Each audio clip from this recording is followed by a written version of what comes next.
Alright, I bought two things for 50 bucks, and this is what I wanted initially, so I think I did pretty good. It's a Gonset Communicator III. I've looked up a little bit about them, probably 1959 or 60. This thing is in really good shape. Got a little rust on there. Yeah, it looks pretty nice. It's got this Turner microphone.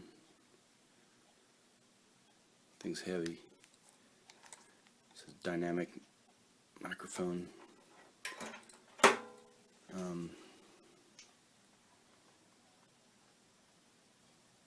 It's also got this weird thing up here. So I guess that's like a dummy load. It's got a bulb on there. This is like one of those old radios where this part is the transmitter and this is the receiver down here. And this is where you plug in the crystals. Let's see, I flicked the switch, but it kind of seems like it's broken. But there's your transmit receive exciter. I have to look into that. I don't know what that is. This is a crystal, so you can select between 6 crystals. Final grid. And this is the meter. So it's got spot, receiver, output, exciter. I don't know what that is, but I'm not sure, but I think the spot is where you whatever frequency you're transmitting on, you put this on the spot and then you dial in, tune in the frequency so your receiver is on the same frequency. And this is not working, so I don't think the string's broken because I stuck my hand in there. I think the tuning capacitor's stuck, so I can't turn it. I'll show you the back though. Or yeah, look at the sides here. This thing's just dusty. Yeah, nice shape. And also, it's good it's got the power cord. And there probably was a back on here, but I don't know where that's at. It's really clean inside, other than dusty, a little bit dusty. So here, transmitter, the receiver. And this is a 6-volt vibrator, so you could run this off a 6-volt battery too.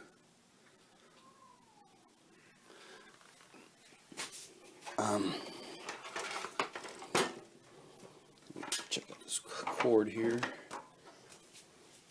I'll go ahead and plug it in. I've never plugged it in, so I'll see what happens. The way I forgot to mention that this is a 6 meter. So it goes from 49 megahertz up to 54. And I checked, I think the ham band's 6 meters, 50 to 54. But I'll go ahead, I've never turned it on, I'll see what happens. It's gonna smoke. Oh. I thought I got shocked, but it was just my imagination.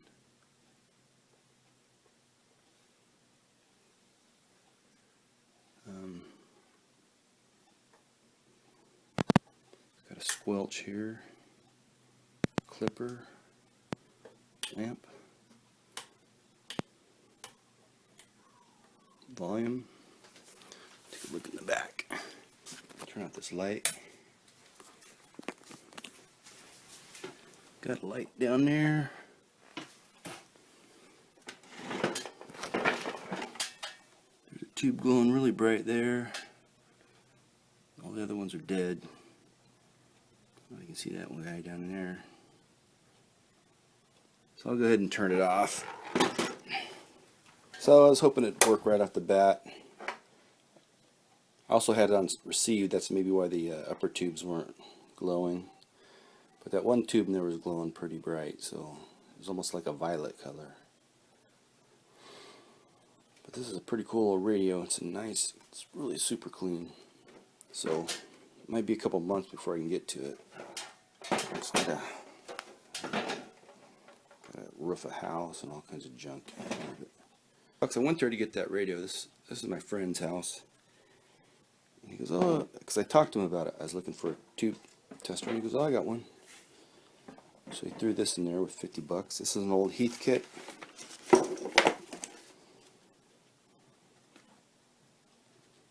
Tube checker model TC2.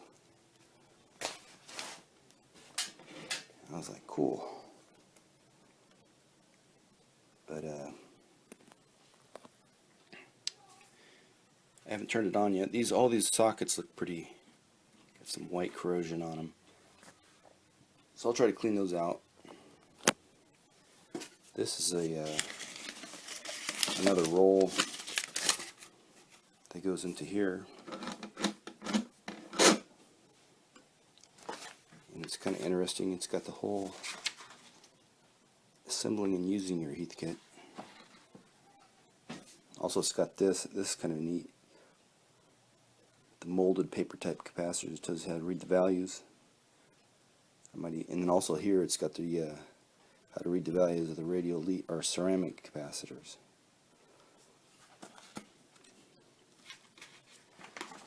It's got the schematic, all the assembly instructions. It's kind of interesting. You can see where the guy was checking the steps off as he did them. This is early 60s. It's got everything in here. I was trying to think of a way to test tubes without a tube tester. Because I have this old Heathkit RF generator I've been working on. I spent tons of time. But I can't get it to work right. So I don't know if the tube is good or bad, one of the tubes. So all you really need to do is just get the filament, voltage, the plate, and the grid, or if it's got a screen grid, set those voltages and you can put in a signal and test them. But that's essentially what the tube tester does. So this has got a transformer in it with all these different taps, different values. But schematic and test data for seldom used tubes. It's always amazing to me how many different tubes they built. Supplemental test data sheet.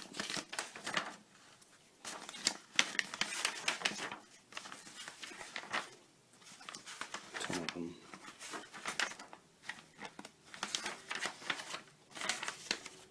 And then it also came with this accessory, which is a TV picture tube test adapter. It's got a sheet for that. I don't have any picture tubes, so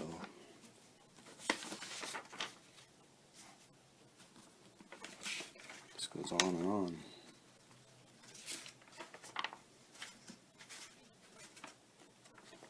A couple more pages.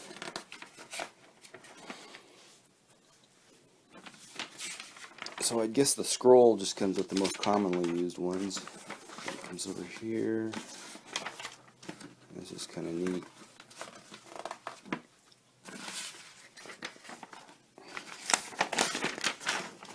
A big schematic.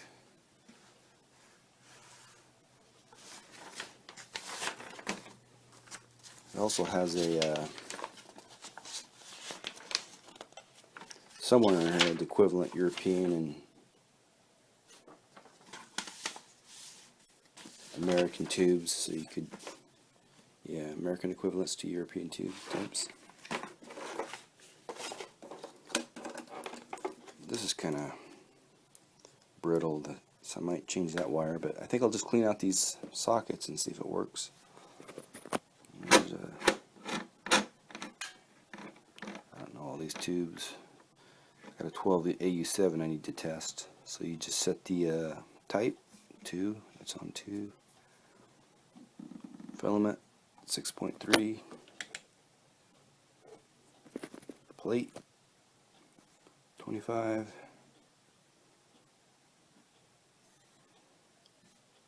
and then your top is AB, then bottom would be CDE. So that's pretty cool. Glad I got this. Part of the deal $50 for those two, and he said he wanted me to try to fix this old CB. And he says it's working on upper and lower sideband, but not AM. And he moved to this place. Well, there was an old Pinto there. It's a Pinto station wagon, like a 75 or something. It's in super nice shape. But this was in there. And it's a Cobra 132. It's kind of interesting. It's got the guys. This is the FCC. What's it called? Transmitter identification card. FCC form. It's got his call or station call sign. His name Lewis. Reading. That's where I live. Expires on 4/23/79. So probably back in the day, I got the CB's late 70s, early 80s. I probably heard him on there, whoever this guy was, but he's got his call sign there. But it's kind of cool. It's got this power amp on the bottom. It's got a preamp too.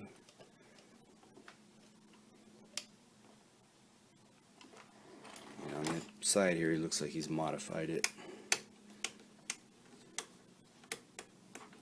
So it's going to kind of look curious how they did that.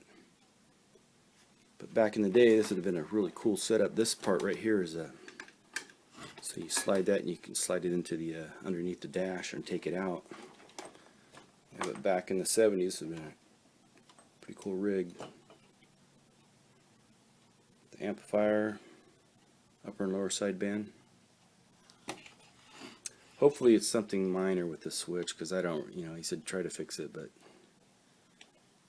I don't know if I can. I'll go in there and look around. It says to request emergency transmissions. This also has on the back too. Doesn't say that. But I think what the guy was doing was just covering himself. If he ever got caught, he could say, "Well, I'm gonna use this amp for emergencies." But and I never heard anyone use their call sign. But pretty cool setup.